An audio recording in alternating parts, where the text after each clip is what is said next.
দেখুন, শুধুমাত্র কোটি কোটি টাকা ইনকাম ট্যাক্সেই শেষ নয়, বীরভূম জুড়ে লুকিয়ে রাখা নগদ টাকায় এবার নজর গোয়েন্দা এবং পুলিশের।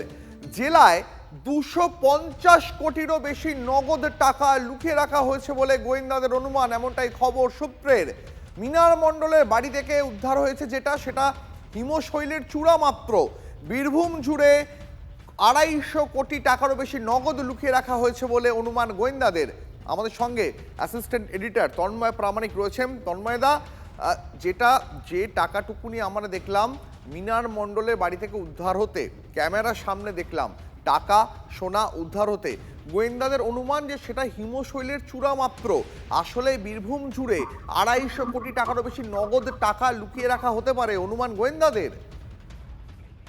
দেখো, পুলিশ এবং গোয়েন্দা দপ্তর তাদের কাছে যে রিপোর্ট রয়েছে, বিশেষ করে ইলেকশনের সময়, মানে আমরা বলছি এপ্রিল মাস এবং তারপর যখন রেজাল্ট মানে মে মাস, এই সময় যে নগদ কালেকশন হয়েছে সেই কালেকশন কিন্তু সরকারের ঘরে জমা পড়েনি।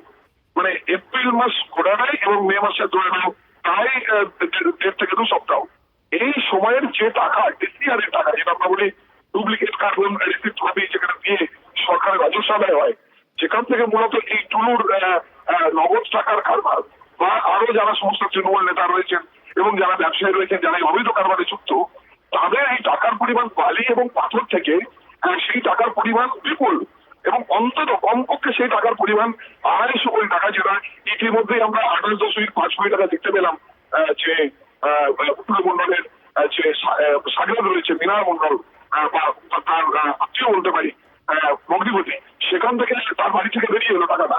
এরকম আরো বেশ কিছু টাকা বীরভূমের বিভিন্ন জায়গাতে রাখা আছে এবং তারই তল্লাশি চলছে, তারই খোঁজ চলছে, এবং এতে প্রায় 10 জন এই মুহূর্তে আমাদের রাজ্য পুলিশ, গোয়েন্দা পুলিশ ক্যামেরায় রয়েছে।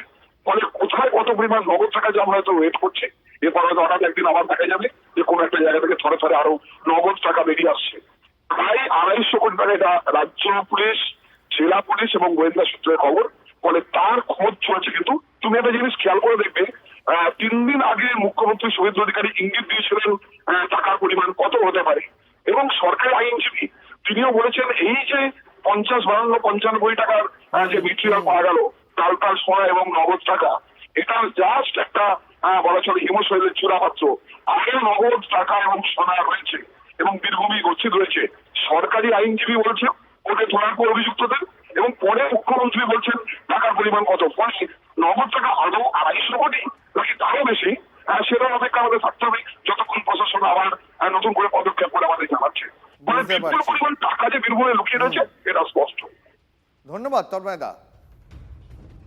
আমার মনে হয় যেসব বাঘ সিংহরা বীরভূমে আছেন, যাদের ছত্রছায়াতে বা যাদের সঙ্গে এই টুলু মণ্ডলের মতো লোকেরা করেছে, সেখানে আমার মনে হয় যে 700-800 কোটি টাকা তো ডেফিনেটলি মনে হয় হবে।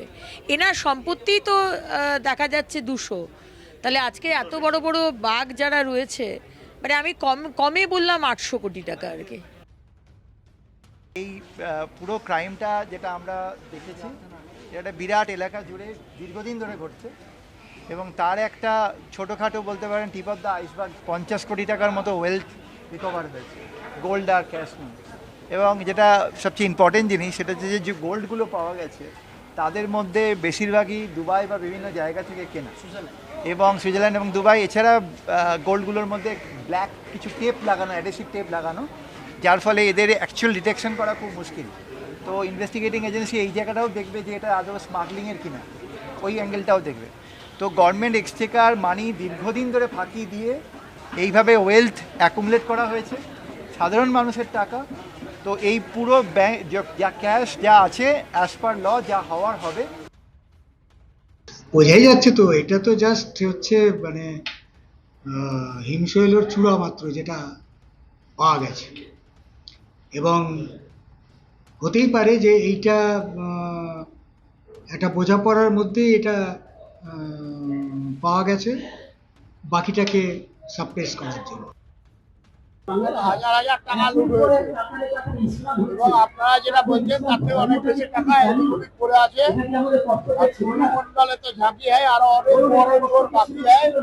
একটু ভালো করে লক্ষ লক্ষ কোটি কোটি টাকা